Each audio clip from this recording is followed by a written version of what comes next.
اس حدیث سے کہ وہ نجد مشرق کی طرف ہے. اس نجد کا نام کیا ہے ابھی وضاحت نہیں ہوئی.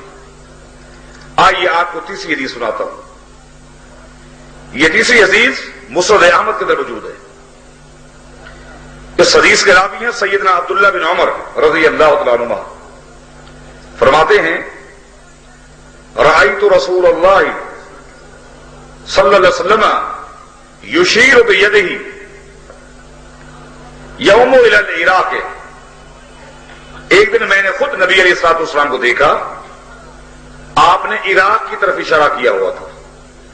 عراق کی طرف اشارہ کیا ہوا تھا اور آپ فرمایا کہ ہاں ان الفتنۃ ہا ہونا, ہاں ان الفتنۃ ہا ہونا, ہاں ان الفتنۃ ہا ہونا من حیث یطلو قرن الشیطان. عراق کی طرف اشارہ کرتے ہوئے فرمایا یہ فتنوں کا مرکز ہے, شیطان کے طلوع ہونے کی جگہ یہی ہے. اب یہاں لفظ عراق آ گئی ہے, لیکن یہ لفظ عبداللہ بن عمر نے استعمال کی ہے کہ نبی علیہ الصلوۃ والسلام نے عراق کی طرف اشارہ کیا ہوا تھا. آئیے ایک آپ کو اور حدیث سناتا ہوں. یہ ابھی تمہیدی گفتگو ہے, تمہید ہے. یہ جو حدیث آپ کو سنانے لگا ہوں یہ طبرانی کبیر میں ہے. ایک دن نبی علیہ الصلوۃ والسلام نے ایک لمبی دعا کی اور آپ نے فرمایا کہ اللہم بارک لنا فی مدینتنا وبارک لنا فی مکتنا وبارک لنا فی شامنا وبارک لنا فی یمننا. اے اللہ مدینہ میں برکتیں عطا فرما, مکہ میں برکتیں عطا فرما, شام میں برکتیں عطا فرما, یمن میں برکتیں عطا فرما. فقال رجل یا رسول اللہ صلی اللہ علیہ وسلم, ایک شخص نے کہا اے اللہ کے رسول صلی اللہ علیہ وسلم وفی عراقنا, ہمارے عراق کے لیے بھی دعا کرتے ہیں. فأعرض عنہ, جس شخص نے عراق کی دعا کی درخواست کی تھی نبی علیہ الصلوۃ والسلام نے اس سے اپنا مبارک چہرہ بھی ہٹا لیا. چہرہ ہٹا کر آپ نے فرمایا کہ فیہ الزلازل والفتن وبہا یطلو قرن الشیطان. تم عراق کے لیے دعا کی درخواست کرتے, وہ تو فتنوں کا مرکز ہے. حضرات اس طرح کی حدیثیں اتنی ہیں بال اتفاق محدثین جو کہ تواتر مانوی کا درجہ رکھتی ہیں. بات بڑی واضح ہو گئی کہ ان 12 نجود میں سے جس نجد کو فتنوں کا مرکز کہا ہے وہ کون سا نجد ہے؟ نجد عراق ہے. نجد خال نہیں ہے, نجد آلوس نہیں ہے, نجد عقاب نہیں ہے, نجد کبکب نہیں ہے, نجد یمن نہیں ہے, بلکہ کون سا نجد ہے؟ بات واضح ہو گئی. اس میں کوئی اشکال ہو سکتا ہے؟ یہ تو میں نے آپ کو وضاحت کے ساتھ نبی علیہ السلام کی احادیث کے حوالے دے کر بتایا ہے کہ نجد عراق ہے. اب سنیے, ایک ہے عراق اور ایک ہے نجد عراق. عراق ایک پھیلا ہوا ملک ہے, لیکن نجد عراق کے اندر 3 مرکزی شہر آتے ہیں, ایک کوفہ, ایک بغداد اور ایک بصرہ. جب بصرہ کا لفظ آئے اس کا مطلب یہ کہ نجد عراق ہے. جب کوفہ کا لفظ آئے نجد عراق ہے. جب بغداد کا لفظ ہے تو نجد, یہ شہر آپ کو یاد رہیں گے, یہ نجد عراق ہے. جس کو نبی علیہ الصلوۃ والسلام نے فتنوں کا مرکز کہا ہے. حضرات اگر نجد عراق میں ہمیں ماضی میں یا حال میں ایک فتنہ بھی اگر نظر نہ آئے, ایک فتنہ بھی اگر ہمیں نظر نہ آتا, تب بھی ہمارا ایمان تھا کہ نبی علیہ السلام کا فرمان سچا ہے.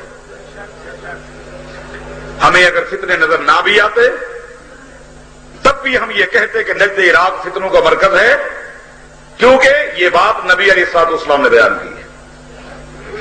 لیکن اگر ہم عملاً اس پٹی کو دیکھتے ہیں، جس زاویے سے بھی دیکھیں، میں کچھ زاویے آپ کے سامنے رکھوں گا۔ آپ شروع میں خوش ہو گئے ہوں گے کہ شاید ایک حدیث کی تشریح 10 منٹ میں ہو جائے گی، اتنا جلدی نہیں آپ کو چھوڑوں گا۔ اگر مختلف زاویوں سے اگر ہم دیکھتے ہیں تو پوری دنیا کے اندر ہمیں اتنے فتنے نظر نہیں آتے جتنا نجد عراق کے اندر ہے۔ مثلا ایک زاویہ آپ کے سامنے کھینچتا ہوں، وہ ہے فرق باطلہ، باطل فرقے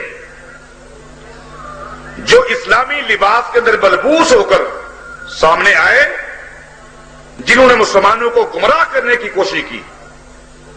وہ جتنے فرقے تھے، خارجیہ، قدریہ، مرجیہ، جہمیہ، معطلہ، معتزلہ، کرامیہ، جتنے وہ گمراہ فرقے تھے، سارے کے سارے اگر پیدا ہوئے تو نجد عراق میں پیدا ہوئے۔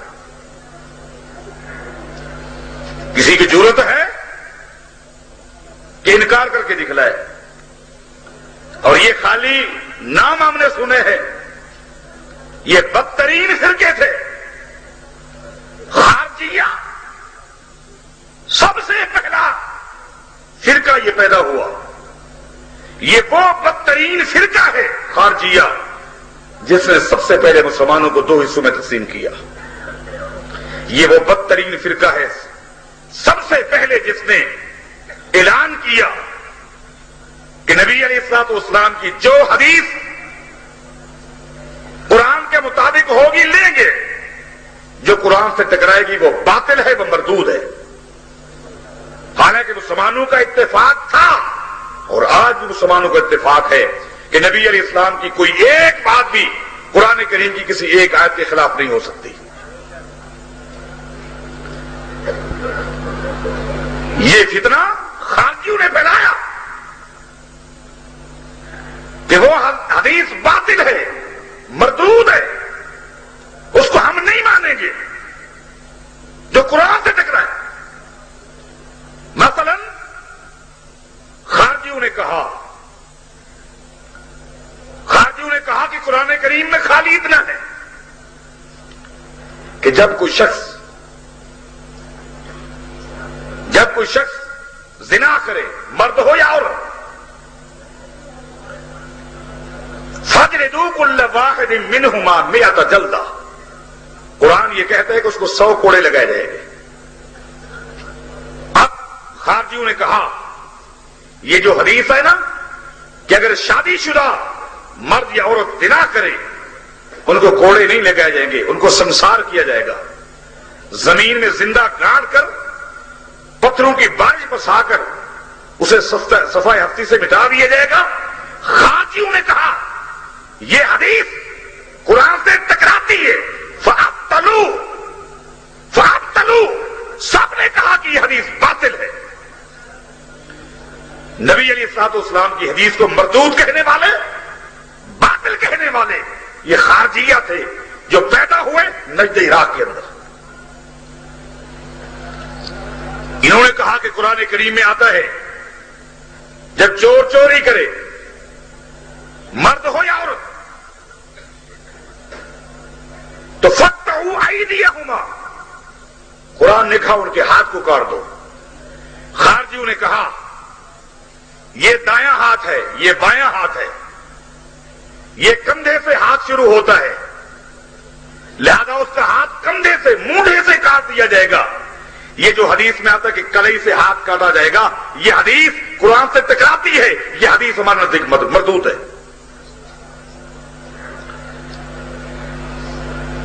اس بدترین فرقے نے کہا کہ مسلمان پر کسی موڑ پر بھی نماز معاف نہیں، مسلمان کی زندگی میں کوئی موقع ایسا نہیں کہ جب نماز اس پر معاف کر دی جائے۔ لہذا یہ جو حدیث ہے کہ جب عورت ایام مخصوصہ میں ہو، جب ان کو مینسس ہو، ایام حیض میں، تو نماز نہیں پڑھے گی۔ خارجیوں نے کہا کہ یہ حدیث باطل ہے، ہم اس حدیث کو نہیں مانتے۔ یہ کوئی معمولی فتنہ تھا، اسی فتنے کی طرف نبی علیہ السلام نے اشارہ کیا تھا۔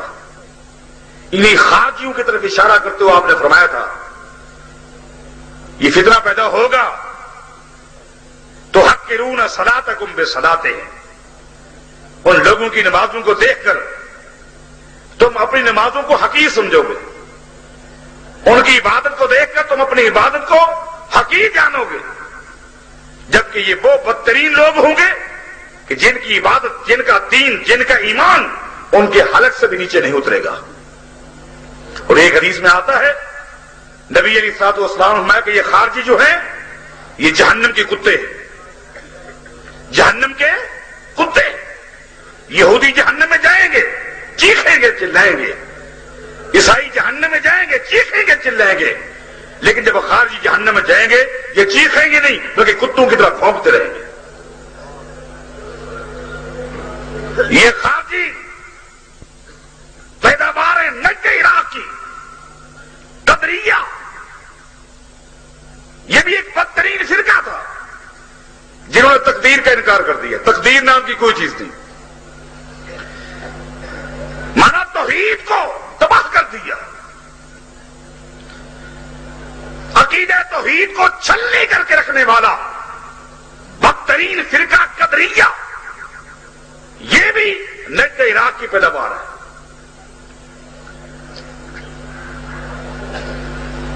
نبی علیہ الصلوۃ والسلام نے اسی قدریہ کی طرف اشارہ کر کے فرمایا تھا مجوس هذه الامہ، یہ میری امت کے مجوسی ہیں، وقد لعنوا على لسان 70 نبیا، فرمایا کہ قدریہ فرقہ پیدا ہوگا، ابھی نہیں ہوا، لیکن ایسا بدترین فرقہ ہے کہ مجھ سے قبل 70 نبی اپنے اپنے دور میں اس فرقے پہ لعنت بھیج چکے ہیں۔ مرجیہ، جنہوں نے کہا عمل کی کوئی حیثیت نہیں، عمل کی کوئی حیثیت نہیں۔ مرجیہ نے کہا کہ جس طرح ایک کافر ہے وہ ساری زندگی یتیموں کے ساتھ ہمدردی کرتا رہے، مسکینوں کے ساتھ ہمدردی کرتا رہے، مریضوں کے ساتھ ہمدردی کرتا رہے، جتنے اچھے کام کرے، لیکن چونکہ کافر ہے قیامت کے دن اس کو یہ اچھے کام فائدہ نہیں دیں گے، تو آگے کہا کہ بالکل اسی طرح جس طرح کافر کے اچھے کام قیامت کے دن اس کو فائدہ نہیں دیں گے، اسی طرح ایک بندہ اگر مومن ہے، اس کے پاس ایمان ہے، توحید ہے، بھلے ساری زندگی زنا کرتا رہے، چوریاں کرتا رہے، ڈکیتیاں، قتل و غارت، برائیاں کرتا رہے، قیامت کے دن اس کو اس کے گناہ کا کوئی نقصان نہیں ہوگا۔ اس خبیث فرقے نے بے حیائی کے دروازے کھول دیے۔ میں کس کس فرقے کا تعارف کراؤں؟ میں نے کہا کہ ابھی توحید ہے، بات آگے آئے گی جو بات میں نے سمجھا۔